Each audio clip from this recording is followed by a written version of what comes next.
दोस्तों, आजकल लोग हेल्थ कॉन्शियस हो रहे हैं, समय समय पर अपना परीक्षण निरीक्षण टेस्ट कराते रहते हैं। आप भी कराते होंगे। और कई बारी जो है ब्लड टेस्ट में एक चीज़ सामने आती है, यूरिक एसिड थोड़ा सा बड़ा होता है। कभी कभार हम उसको नज़रअंदाज कर देते हैं। डॉक्टर के पास जाते हैं तो शायद एक टैबलेट आपको दे दी जाती है कि इसको आप खाते रहिए और इससे आपका यूरिक एसिड नॉर्मल रहेगा। सबसे पहले तो आपको सिंपल भाषा में मैं समझाता हूँ, बिल्कुल बहुत टेक्निकल भाषा में यूज़ करता नहीं हूँ।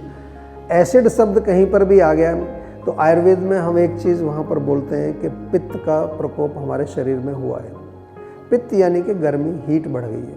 अब ये एसिड आता कहाँ से? बहुत सारी उसकी जो है क्रियाएँ हैं, अंदर जो है शरीर में हमारे धातुओं का निर्माण होता है। धातुओं के निर्माण होते समय कई टॉक्सिन्स बनते हैं, कई वेस्ट प्रोडक्ट्स बनते हैं। उनको हमारी किडनी फिल्टर करके बाहर निकालती है, पसीने के माध्यम से कुछ चीज़ें बाहर निकलती हैं।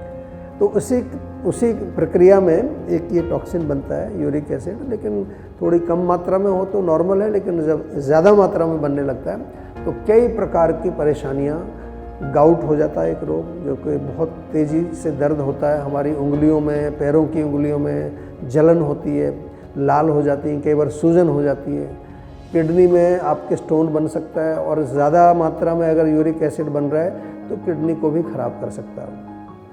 लेकिन आप आयुर्वेद से जब जुड़ जाते हैं तो हम तो आपको सरल चीज़ें बताते हैं। सबसे पहले तो एल्कलाइन डाइट का सेवन करिए, यानी कि try to eat more fruits, vegetable, सलाद का सेवन करिए।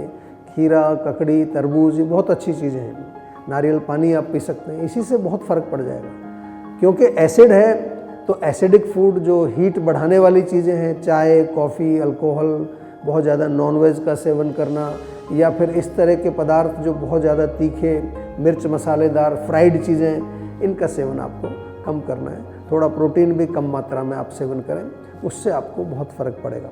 इसके साथ साथ आपको कुछ आयुर्वेदिक जड़ी बूटियाँ मैं बताता हूँ, बहुत अच्छी हैं। गिलोय का प्रयोग आप कर सकते हैं, आंवले का प्रयोग कर सकते हैं। त्रिफला भी बहुत अच्छा इसमें एक काम करता है। त्रिफला चूर्ण आप रोज़ ले सकते हैं। त्रिफला टैबलेट हमारे यहाँ जीवा में मिलती है।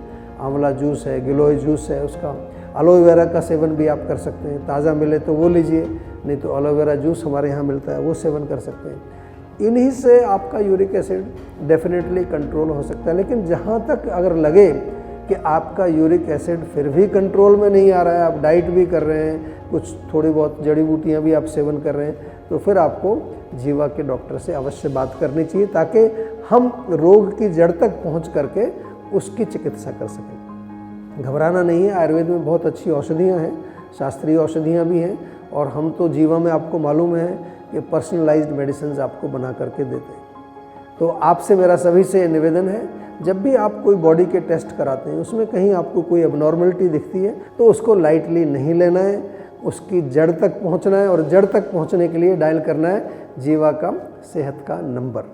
हमारा उद्देश्य है कि आप सभी लोग स्वस्थ रहें, सुखी रहें, नेचुरल तरीके से, आयुर्वेदिक तरीके से। बहुत बहुत धन्यवाद। नमस्कार।